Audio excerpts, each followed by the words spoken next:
All right, what's up, everybody? It's your boy Floyd, a.k.a. owner of Team Delaney Saggy Tits, a.k.a. commish of the best fantasy football league in the world, and that is Nantucketts Revenge Fantasy Football League, of course. And as per usual, I'm joined by my lovely, lovely co-host, Michael Wiseman, a.k.a. owner of Team Magnum XL United. How you doing, Wise? I'm great, but it's not about me this time. This time it's about our guest. All about the man himself, Rob David. David Sabecki is back, a.k.a. owner of Team XNXS / Alexis, Texas, back from boot camp. How are you doing, Rob David Sabecki? Hey, what's up, guys? I'm back. I've been gone for 2 months.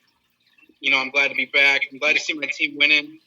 Glad to see there's no surprises with Derek. He's still, what is he, like 2-7? Yup. Still trash.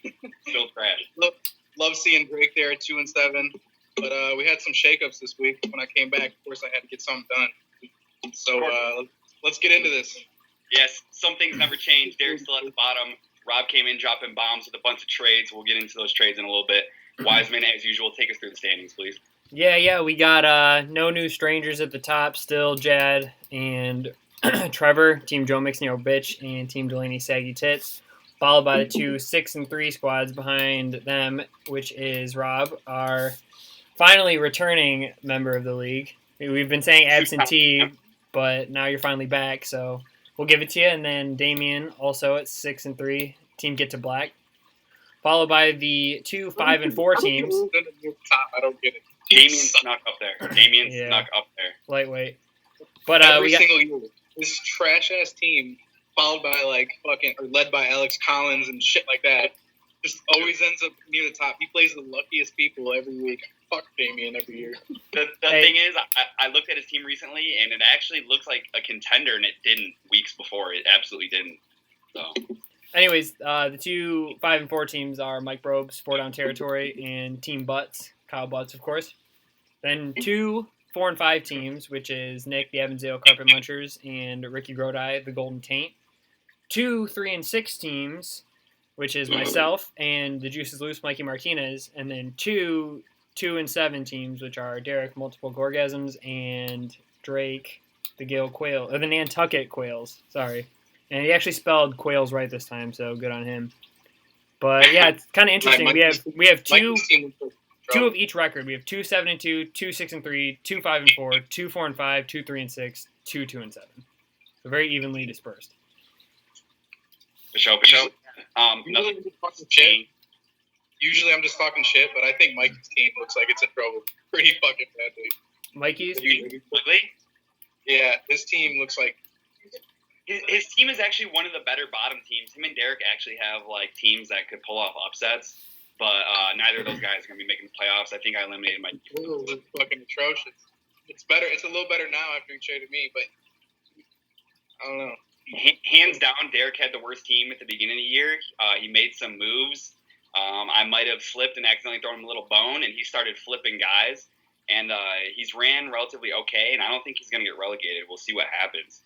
Wiseman, will you take us into the transactions and the trades this week? Trades were dropped like mad with Rob coming back. Yeah. There were quite a few waiver wire acquisitions as well. But yeah, the first real thing we got at the beginning of this week was the trade between Rob and Drake. Rob shipped Sony Michel, James Conner, Kyle Rudolph, and Kelvin Benjamin, and received Zeke and Gronk, 2 underperformers this year. What's your take on this, Rob? You expecting bounce backs from both of them? To be honest, you know the story. I was just fucking around because we had a trade going through, and the trade was for... You still might have got the better end of the deal, though, honestly. Yeah, we'll have to see. It depends on how it pans out. I mean, you can look at it like James Conner might get his touches cut in half when Le'Veon Bell comes back. If Le'Veon Bell comes back. Look at it that way. And Ezekiel Elliott isn't necessarily a bad insurance plan. He's not bad. No, but the Cowboys are misusing him. They're not using him enough, maybe, even. It's not like Sony Michel is going to be carrying the workload with how well James White has been, and he's always hurt his hamstrings. So it's I don't know. It could go either way. I mean, if James Conner still stays a starter and a full-time starter, I might have lost out, but maybe Zeke bounces back and plays a lot better this year. But I didn't really mean to send the trade, but I'm not mad about it, though. whatever. Fair enough. So, Wiseman, next trade? Next trade was pretty thin. It was just Drake traded Trevor straight up, Chris Thompson for Sterling Shepard. It just seems like a depth play for both sides. And this year, I'm not so. Yeah, keep going. I don't have the trades. Yeah. Okay, and then after that, Rob made another trade. He shipped Juju, and in return got Kittle, Marvin Jones, and Christian Kirk. And I really like this trade on your part, Rob. I think that was a good move. I think that George Kittle is definitely top 5 tight end, maybe top 3 rest of the season. We'll see. And then Marvin Jones, Stafford loves him, and now that Golden Tate's gone, you should see a little bit of an uptick in targets. And while Juju is a beast, I think I like your end of the trade a little better. I definitely think Marvin Jones could match Juju's production the rest of the year. The only thing is that Juju has the highest ceiling out of those 2 players. Christian Kirk is a nice flex 2, flex 1. George Kittle is in my flex. He scored over 20 points, I think 4 or 5 times this year already. It's been a beast. And then Marvin Jones. He's only going to get an uptick now that Golden Tate's gone. And, he's the number 1 in Detroit. So hopefully they turn it around as well. And they played with the Vikings last week, so you can't really – I'm not taking that into consideration. The Vikings are out of the way, so that's cool. Rob, take me through your process when you finally got your phone back, because you hadn't been able to watch football all year, obviously. What did you do in order? Do you just look through all the stats real quick? You're like, shit, I gotta. Well, because obviously you had to make some moves. I didn't think you had a championship team. You definitely added some depth. What was your process? Really, I thought I had some big hitters, but I hated my bench. I think I added a lot more usable pieces. Just like you said, I got murdered during the bye weeks. Those 2 weeks in a row where I just got murdered. But, those are past now. I think I got a championship lineup up and down. As far as how did I catch up? I had little hints here and there from guys on the base. They weren't allowed to talk about it, but there was hints from people that were just they're helping, not the actual trainers or whatever. And we would talk sometimes, but honestly, I just went through everybody and I studied the fuck out of fantasy football. I watched everything, and obviously I heard about Mahomes, shit like that. Well, what were some of your biggest surprises? When you started going through everything, was there anything that caught your eye? You were like, "Whoa, holy fuck!" Or this was honestly James Conner still fucking playing, and honestly playing fucking Le'Veon Bell when he does play.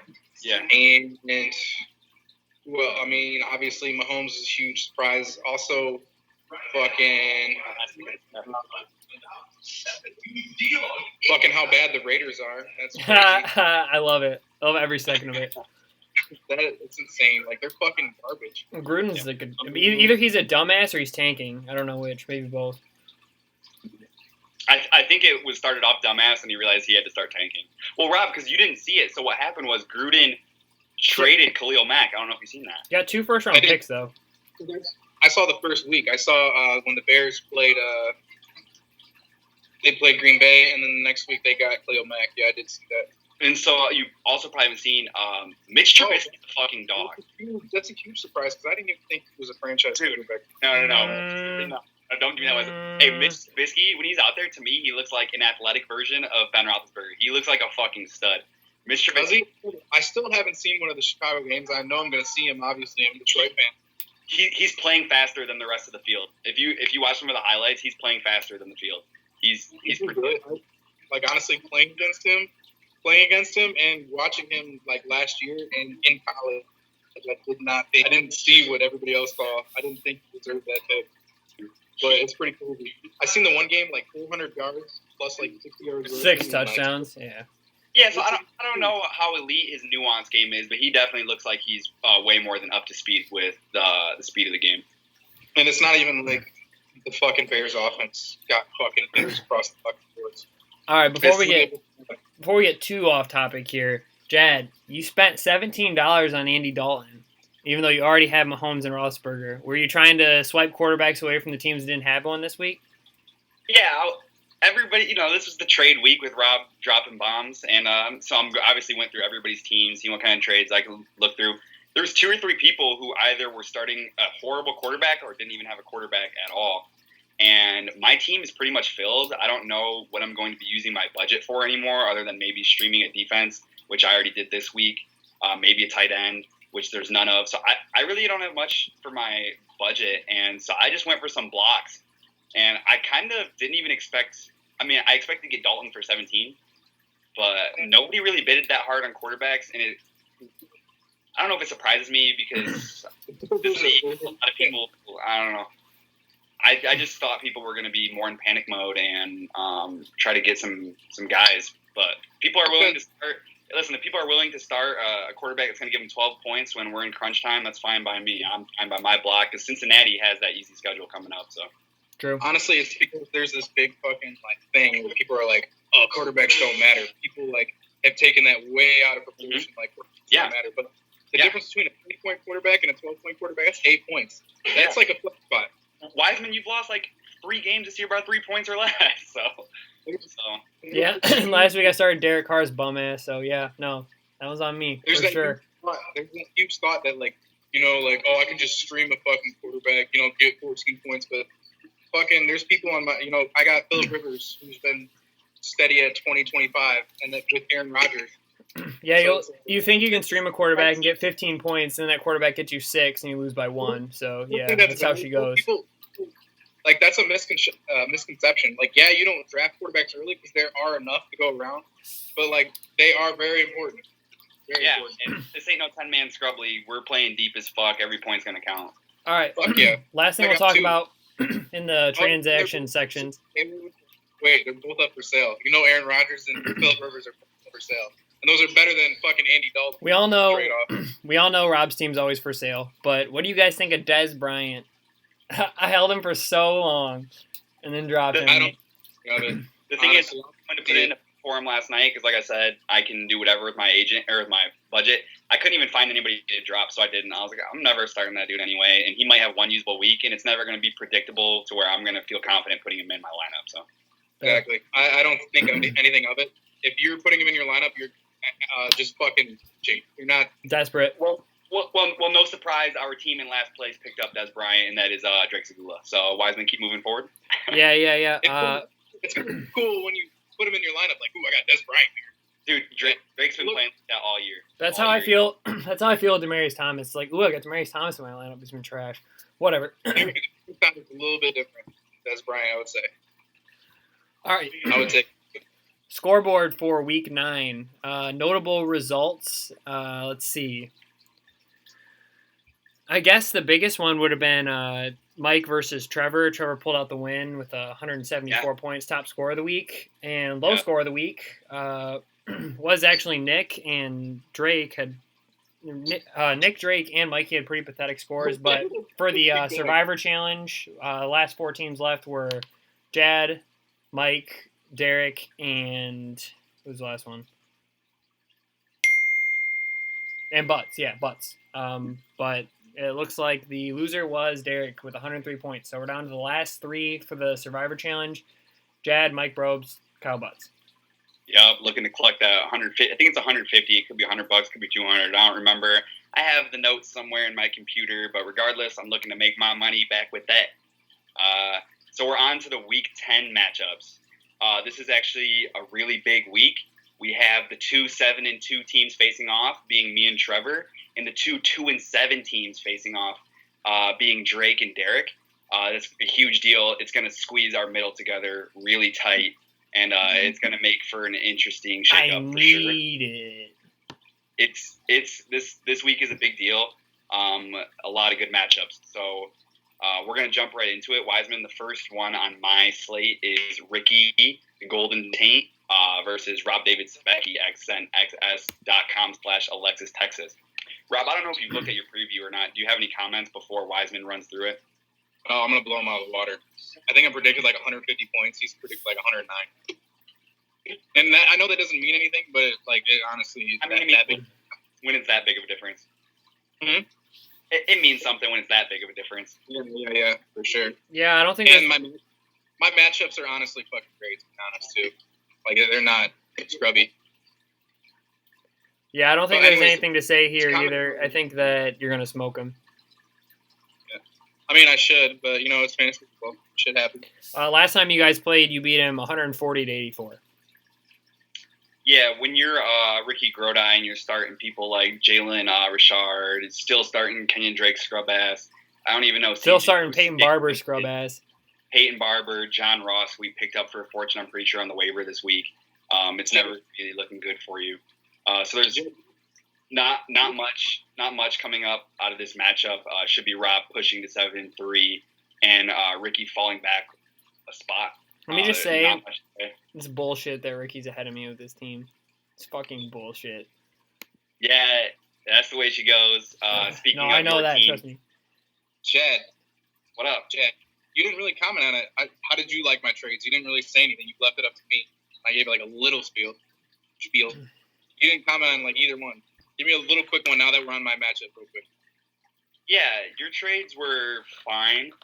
It's never a trade I would make. The second one was better with Juju. Either of them were fine. They could both go either way. The only reason I don't make those trades is simply because A, I always like having the best player in the trade, and B, we just don't know. Like I said, they're fine because you could easily end up being the winner of both of those trades. But whenever you don't know, I just don't like to make the risk. So they're fine to me. But the second one, when you trade Juju for the depth, that was definitely necessary to have a championship team. Yeah, I think that was necessary after I made that other trade to Drake. So I basically dumped Kelvin Benjamin and fucking Rudolph and got Christian Kirk and George Kittle. So that's like a and Marvin Jones. Right. Yeah. So Wiseman, next matchup on the slate is Team Get to Black, Damian Brown, with a record of 6-3. He's in third place. Maybe a shocker, maybe not. Wiseman, Magnum XL United, 3-6. Take us through it. Well, I think that I've got a couple of tough matchups in my team. So I think that my team should be good for about ballpark 125, 135 points.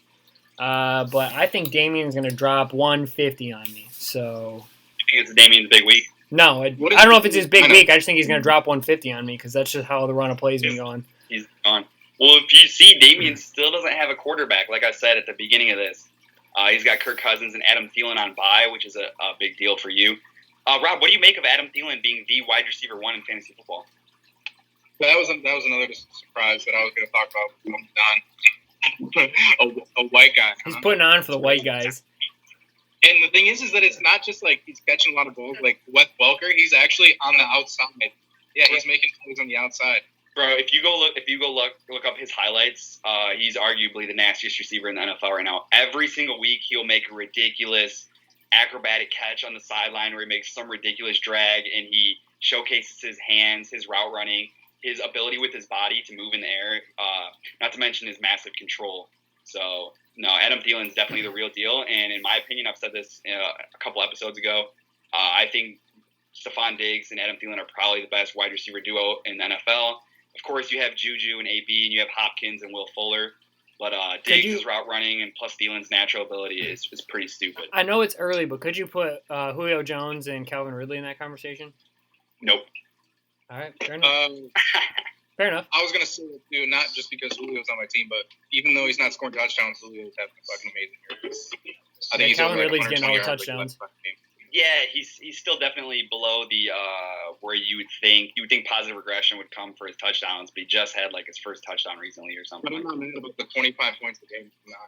Yeah, he would definitely be going through the roof if they would learn how to throw him the ball in the fucking end zone. And in all seriousness, in this matchup, I should win, but it's unpredictable. His backs are solid. I don't know where his production is going to come from outside of Trey Burton. He doesn't have a top 10 player in any position right now, so I don't know where the points are going to come from. But he's going to need some. I don't know, overproduction from somebody on his team in order to have a chance. So I should win this game, but I've said that at least 3 times so far this season. So I really don't know what's going to happen. I'm just hoping for a win. For sure. Then the next matchup is going to be the Evansdale Carpet Munchers. The owner is Nick Rudder versus Kyle Butts, who is holding down the last playoff spot right now. Owner of Team Butts, of course. In this matchup, it looks like it could possibly go both ways. Nick has some pretty A1 matchups, but with Sammy Watkins being hurt, we'll see what happens there. But Butts still has a lineup full of plenty of good hitters, being Christian McCaffrey. Elijah McGuire is getting the start this week, but he still has Antonio Brown and Robert Woods. Who's Maurice Harris? And Tyler Boyd has been incredible this year. So honestly, this one looks like a matchup. What do you think, Wiseman? Or it looks like a toss-up. What do you think, Wiseman? I think it's going to be a good matchup. I will say on the Tyler Boyd point, AJ Green being out is going to hurt him big time because I think once he starts seeing number one coverage like AJ Green sees, I think he's going to struggle. I don't think he's going to be as open as he is when AJ Green's on the field. So I think Tyler Boyd might. I mean, and the Saints defense has looked a lot better than they did earlier in the season. So I don't know if Tyler Boyd's such a sure thing this week. I don't know what the deal is with starting Elijah McGuire. I know Alex Collins has been trash this year, but the rest of the way his schedule's pretty easy. Oh, he's on bye this week. That's what it is. He's on bye. Did you hear and see today that Sam Darnold was in a boot? I didn't know if he was hurt. I just knew they were going to pull him. Yeah, Sam Darnold's in a boot. I don't know how much that affects him. Going back to the Tyler Boyd thing, I do want to comment on that. I think there's a huge misconception with I don't think shadowing is really a thing as much anymore as it used to be. No, but he's going to see more attention. But the thing is, I don't think teams necessarily care about the individual like that anymore, or at least as much.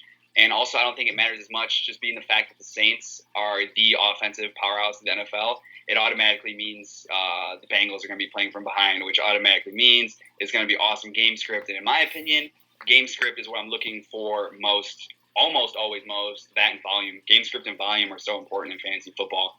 People want to talk about real football, but to me, it's volume and game script that's going to matter in fantasy. So they're going to be behind, passing the ball out. We'll see. It's going to be a good matchup. Give me Butts. Yeah, I'll take Butts because Nick's team's a shadow if they got like a fucking great receiver. And like AJ Tyler Green. Boyd's not gonna get a shadow. He'll be all right. Yeah, no, I mean, listen, I don't want to say that he's going to be garbage and going to put up a donut. What I'm trying to say is that AJ Green opens up the field for him, and when AJ Green's not there, the defense is able to pay a little more attention to him because he is having a fantastic year, and they have to know that because they watch film and stuff. So I'm just assuming Tyler Boyd isn't going to be as productive without AJ Green because AJ Green took a lot of attention away from him. John Ross is back. Hopefully, maybe he stays on the field and does something. I think Nick's team is incredibly prone to just shitting the bed. I mean, they give the bed or lays the hammer. There's no in between. Exactly. If it's Jordan Howard's week, Tariq Cohen's doing nothing. If it's Alvin Kamara's week, Mark Ingram might not necessarily have a productive game. Sammy Watkins, hit or miss. Chris Hogan, where's he been in all season? I wouldn't be comfortable starting him. I mean, I know Duke Johnson had a big game last week, but I mean, it's not guaranteed this week, so I don't know. I think Nick's team, I don't know if it's projected 93. I think that's about right. Yeah, I'm not sure, and I think Butts, if he wins this game, will be on like a 4 or 5 game win streak as well. So shout out Butts. Obviously, he's the grind. He'll be on the third if he wins. Over the paper. But it's nice to see people like him and Trevor. They grind, and at least it's paying off a little bit. What'd you say, Rob? Michael, this week was huge. What? I said your L last week was huge. I know it's my own fault for starting Derek Carr. I've already come to peace with it. That would have kept you in with Butts, and Butts has an easy game, I think, this week. I think Butts wins pretty comfortably. Yeah, I know. It's my own fault. I played myself. Nah, you're up. Next, played yourself, mate. That was like when I started Jacoby Brissett over Cam Newton last year. Yeah. I did it to myself. From, like, the middle on the cusp of playoffs to, like, kind of out of contention, you got to win out. At this point, like, I'm not necessarily focused on winning out to make the playoffs, but I'm also not worried about getting relegated because the teams that are going to get relegated are so much worse than mine. So, like, I don't know. I don't relegated, but if you want to make playoffs and maybe possibly make a run, I need to win out. And I've got Jad on the docket still, so it's going to be tough. Yeah, I think you and Mikey are in that floating in between spot where there's almost no chance to get relegated and almost no chance to make the playoffs. I'll need some help. It's unfortunate. For sure. No, it's not impossible, but it's unfortunate to be in that spot with so many weeks left, 4 or 5 weeks left, when it just feels like you're floating in the middle with nothing to do. So whatever. Next matchup I've got is you, Jad versus Trevor. So what's up? Let me just do my little rant tirade thing here. So me and fucking Trevor, before all these trades happen, I'm sure there's been 3 or 4 trades at least, whether from my end or Trevor's end, probably more than 4 trades. Me and Trevor made a $20 bet last week, so nobody knows that. Me and Trevor made a $20 bet last week. He said he's been licking his chops to get a chance to beat me. I think this fool needs to calm down. He's lucky to be on a 6-game win streak.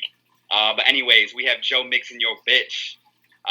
That's owners Trevor Wiscotcho versus me, owner of Team Delaney's Saggy Tits. This is obviously the two tied for first team squaring off. It's going to be a big deal.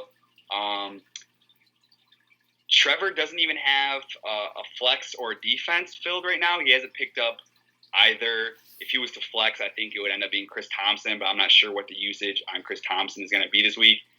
Trevor came at me pretty cocky, being that I have a couple guys on bye, being Latavius Murray, Stephon Diggs, and Vikings D.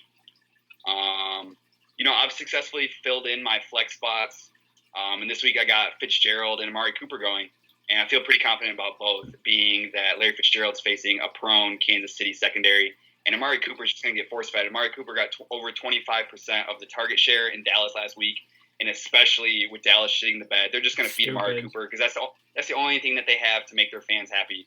So they're going to have to just feed Amari Cooper and keep doing it. So feeding Amari Cooper was stupid. They were whooping the Titans' ass when they were feeding Zeke, and they just stopped. Like, for what? Yeah, and the thing is, Rob, back to your trade, I think because of all the Dak Prescott questioning, which I hate because I'm still on team back Dak ass up, or how's it go? Dak, I don't know how it goes. I'm on the Dak Prescott bandwagon still. I think he's fine. Our offensive line is shitty. But I think Dallas is going to come out passing a lot, which is just going to open up the game for Zeke. Why's your guys' O-line shitty? No, Travis Frederick. They were trashed hurt at the beginning of the year. I don't remember who. Somebody had one of those diseases where, I don't know. Yeah, it's your center. He's huge. Frederick? Yeah. He's got some kind of disease that, like, I don't remember what it was. I think it's, like, blood-related. Yeah, they've been pretty banged up all year. As far as mine and Trevor's matchup goes, my matchups are pretty A1 as far as, like, who my guys are going against. My only worry is starting TJ Yeldon, but even then, he's still going to be involved in the pass game, which is fine. As far as Trevor's team goes, he has no guarantees, in my opinion. A lot of his guys could shit the bed. I'm obviously worried about Kareem Hunt. We'll see what Marlon Mack can do against a good Jacksonville defense. We'll see what Devontae Adams can do. Cooper Kupp and Juju are obviously a threat every week. Jack Doyle proved that he's about it, but he's starting him and Marlon Mack against a tough defense. Josh Gordon is the bomb, but like I said, he doesn't even have a flex or a defense filled in yet. I'm honestly not super worried unless Jared Goff and Cooper Kupp can hook up for a bunch of points, honestly. I think you're dismissing Devontae Adams a little too much. He's definitely Aaron Rodgers' favorite target, especially in the red zone. So, I mean, Miami's defense has been all right, but come on, it's Aaron Rodgers. Like, Devontae Adams can be big any given week, and I think he's a pretty safe play. As far as his second flex, I can't see his bench right now, but I believe he has both Chris Carson and Mike Davis. Yeah. So whichever one goes for that, I think that'll be a solid second flex. And then as far as defense goes, you got to pick the right one. There's not a ton on the waivers, but so it's not that I'm underestimating Devontae Adams. It's that I'm already counting him to score his 20 or whatever. I just don't think the rest of his team is going to be able to keep up with the rest of mine.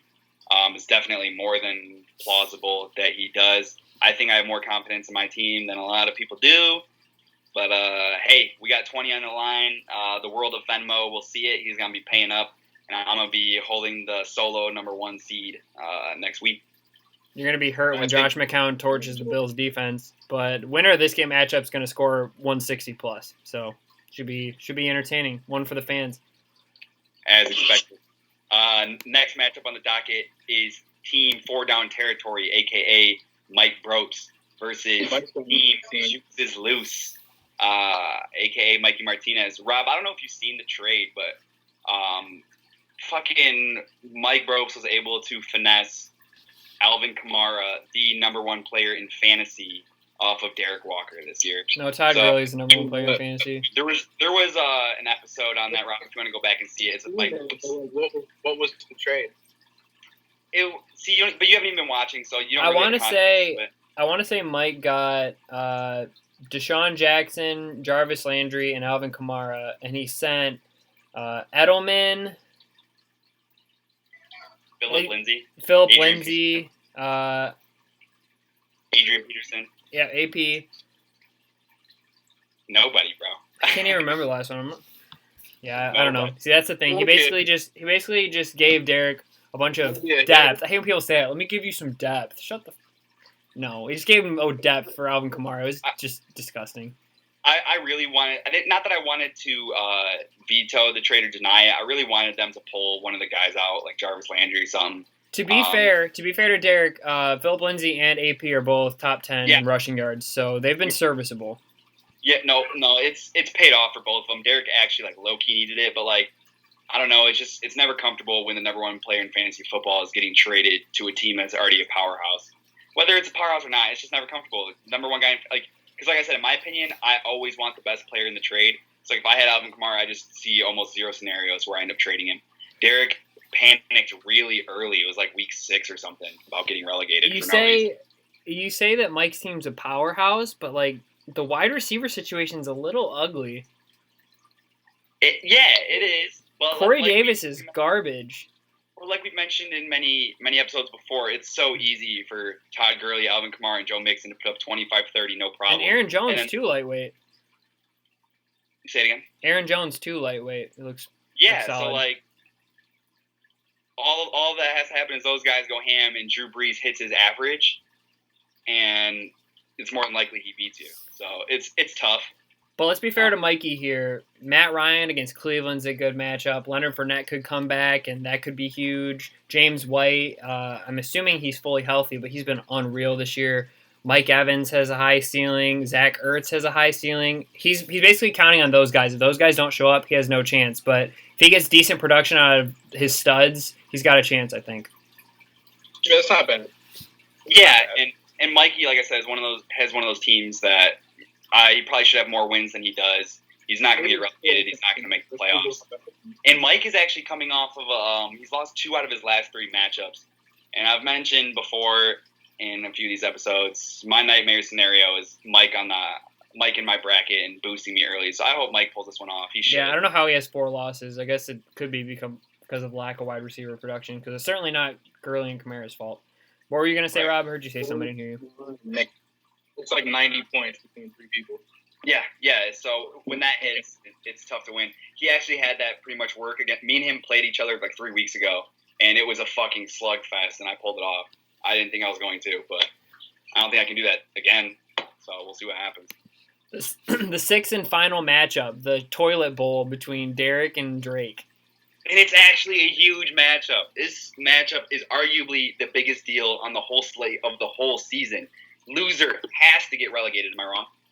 I don't know if yeah. No. Yeah, you're not wrong. You're right. Loser gets relegated. We have multiple orgasms. Derek Walker, who's at the bottom of the list every year. Drake Zagula, owner of the new team named the Nantucket Quails. In my opinion, Drake has just completely overextended himself in this league and has overthought every trade he's made. He literally gave away Cooper Kupp for free 2 weeks ago. I gave him Cooper Kupp for free before that. But that was in week 3 or 4, right? True. Yeah, Drake's just overextended himself, overthought way too much, and he might end up paying the price. So, Wisen, you want to take us through this matchup? Yeah, I think it definitely could be a close one.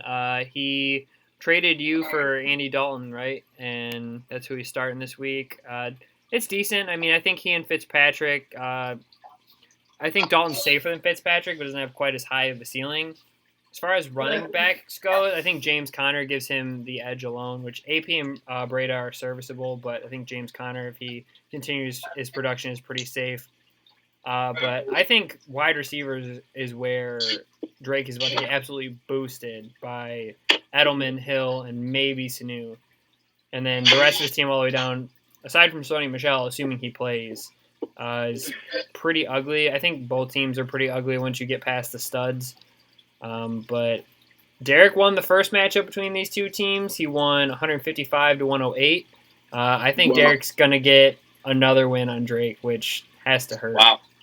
Well, the thing is, I got Drake in this matchup, and Drake's going to need it because dude's on a 5-game losing streak. He was 2-2, and now he's 2-7. I got Drake. I have faith in Valdez Scantling. I only traded him because I needed the running back, and whatever. I got Drake. I think a lot of his guys have, although pretty low floor, I think plenty of them have a fine ceiling. Drake definitely loses if Tyreek Hill has a game. Which he might. Which it's always Doesn't even matter who the defense is. It's always just an option. It can always happen. What do you have to say about Derek. these two teams, Rob? The 2-7 boys. I got Derek. All right, Yeah. I got Drake in this one. I got Derek getting. We were talking about it in chat how fucking much Drake obsesses over this shit. Yeah. He's just thinking at home right now, like Mhm. twiddling his fucking fingers right now. He just can't believe it. He's about to get relegated. Rob, he's called me like 3 or 4 times this year. Like, dude, I can't get relegated. He's like, I'm just gonna miss the group chat, this and that. And you you pay the price. The group chat's a privilege. No, like you ask the group chat, can I still be perfect? No, that shit's a privilege. You got to nut up and earn your way in. So. Oh my god, that would be terrible. That would be the ultimate just smack to the face. Your whole fantasy ability is just garbage. You're done. Yeah. Ever want to see? You have a whole 2 years to come back.